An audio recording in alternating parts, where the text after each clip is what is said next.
Hi, everybody. I'm Jessica Mokhiber, and I'm here with Jill Sheehan of Empire Charter Consultants.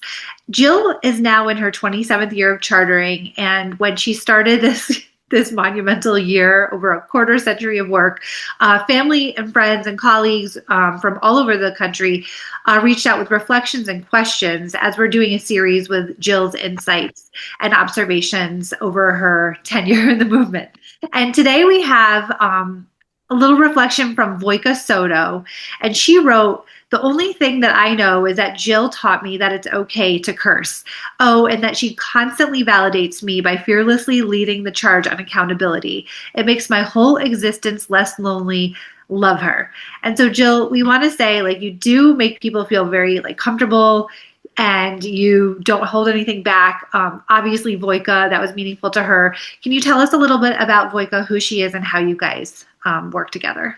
So, feel emotional. So, I used to go to New York City.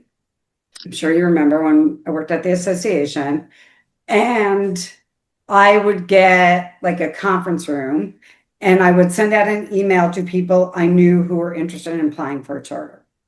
And then I would say, I'm holding office hours from, I think it was like at the Affinia Hotel. Do you remember? Like on the corner of 7th and 31st or something, 32nd. So I would sit down there and people would just come in throughout the day, like, I'm so and so, and I was given your email by this. One day, a woman walks in.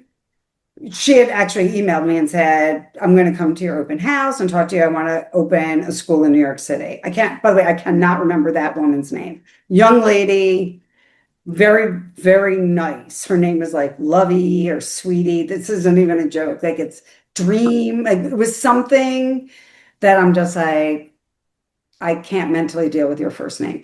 So with her, she brought with her Voyka.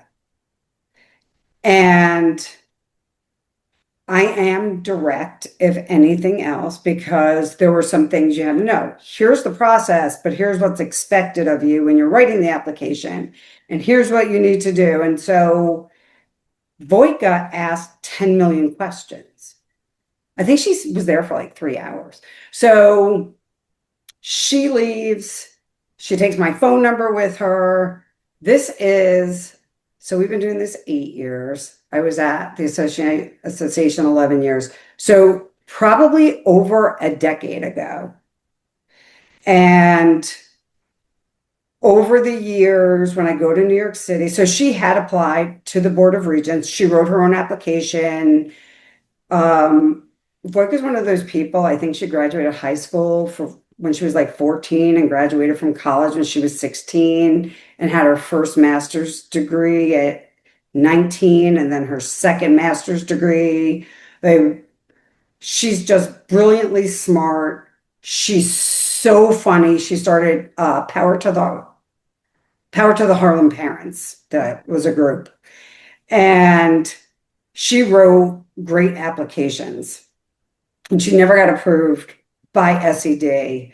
She entirely got screwed over. As a matter of fact, she wanted to start a French school. And when she went for her interview, uh, the team at SED had a guide come out and speak French to them to make sure that her board and she actually knew how to speak French, which is super insulting, by the way, because the guy spoke horrible French and she actually said in French, you speak horrible French.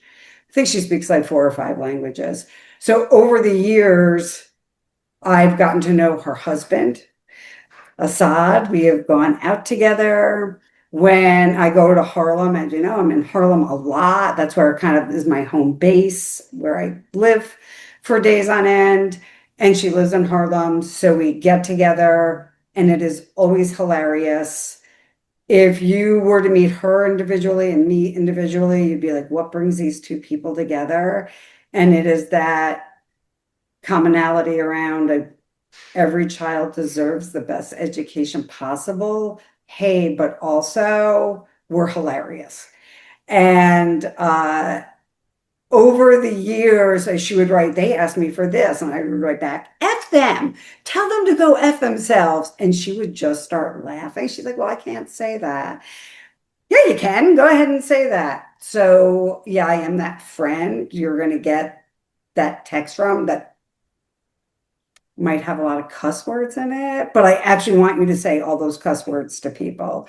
So, yeah, when we are together, we laugh so hard.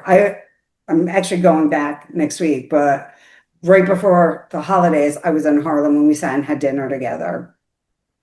She walks to the hotel. It was like hours long. I think the waiter wanted us to leave. So that's how I met Voyka.